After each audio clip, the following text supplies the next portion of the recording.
હાલો, કેમ છો ખેડૂત મિત્રો? હું છું આપનો મિત્ર મહિપત અને આપણી દૂધરેજિયા મહિપત ચેનલમાં તમારું સ્વાગત છે મિત્રો. તો આજે આપણું જીરું 1 મહિનાનું થયું છે. તો 1 મહિનાનો સમય અને જીરું કેવડું થયું એ બધું તમને બતાવવાનું છે. કેટલા પિયત આપ્યા અને કેટલી વાર દવા છાંટી, પિયતમાં શું શું આપ્યું એ બધું આગળ વિડીયોમાં હું તમને બતાવીશ. માટે વિડીયો આપણો આખો જોઈજો અને આપણી ચેનલમાં નવા હોય તો ચેનલને સબસ્ક્રાઈબ કરી લેજો. તો નીંદવાનું પણ આપણા જીરામાં ચાલુ છે અત્યારે. તો એ તમને પહેલાં હું જીરું બતાવું કેવું આપણું જીરું છે. તો જુઓ મિત્રો, જીરું આપણું અમુક આવી રીતના મોટી ફૂદડિયું થઈ ગઈ છે, અમુક હજી નાનું છે. તમે જોઈ શકો છો. પણ હવે કમ્પ્લીટ આપણે ચારામાં લીલકા એવું થઈ ગયું છે.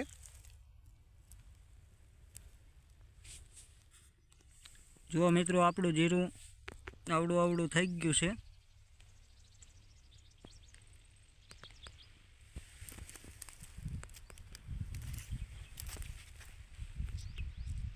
આ ક્યારા આપણે નીંદી નાખેલા છે અને નીંદવાનું ચાલુ પણ છે.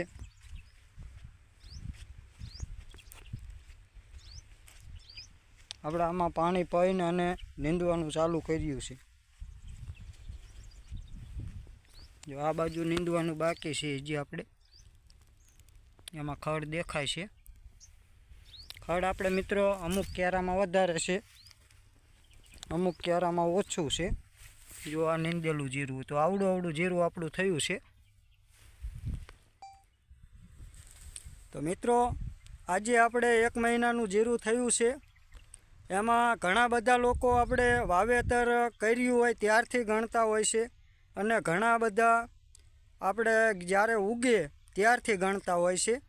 તો આપણે વાવેતર કર્યું ત્યારથી ગણીએ તો આપણે 1 મહિનો થાય છે. 19 તારીખનું આપણે 19/11નું વાવેતર છે 2024નું, અને આજે 18 તારીખ થઈ એટલે 29 દિવસનું જીરું થયું છે અને 12-13 દિવસે ઉગ્યું હતું. આને આપણે 9 દિવસની અંદર 3 પિયત આપ્યા હતા અને 12-13 દિવસે જીરું ઉગ્યું હતું.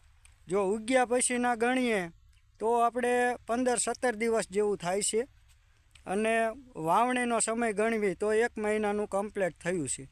અને તો તમે જોયું કેવડું જીરું છે. અને આપણે 3 પિયત આપ્યા પછી આપણે 15 દિવસે આને ચોથું પિયત આપી દીધું છે. આજે 3-4 દિવસ જેવું થયું છે પિયત આપ્યું એને. પિયતમાં તમે એ વિડીયો પણ આપણે મૂકેલો છે, કયા કયા ખાતર આપ્યા હતા. એમાં હુમિક આપ્યું હતું, ઝીંક આપ્યું હતું, માઇક્રોન્યુટ્રન આપ્યા હતા, સલ્ફર આપ્યું હતું અને 1 થેલો યુરિયા આપ્યું હતું. એ બધું આપણે આપી અને પિયત આપ્યું છે. અને 5-7 દિવસ પહેલાં આપણે દવાનો 1 સ્પ્રે માર્યો હતો અને હવે બીજો 1-2 દિવસમાં આને આપણે દવાનો સ્પ્રે મારવાનો છે.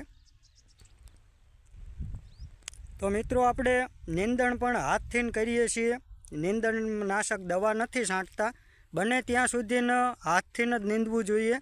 જો મજૂર ન મળે કે ખડ વધારે હોય તો જ આપણે દવાનો ઉપયોગ કરવો જોઈએ. નકર તમને પણ ખબર છે કે જો દવા છાંટીએ તો આપણું જીરું 5-7 દિવસ લેટ થઈ જાય છે, વિકાસ અટકી જાય છે, પછી પાછું સારું પણ થાય છે.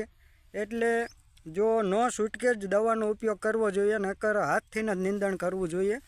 તો આપણે હાથથી નીંદણ કરવી છે. થોડીક જમીન કડક હતી એના હિસાબે આપણે પિયત આપી દીધું. પિયતને આજે 3-4 દિવસ થયા છે અને પછી આપણે નીંદવાનું ચાલુ કર્યું છે.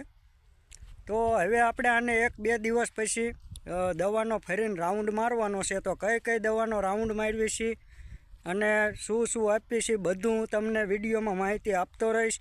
માટે આપણી ચેનલમાં નવા હોય તો આપણી ચેનલને સબસ્ક્રાઈબ કરી લેજો, જેથી કરીને આવા ખેતીવાડીના વિડીયો તમને મળતા રહે મિત્રો.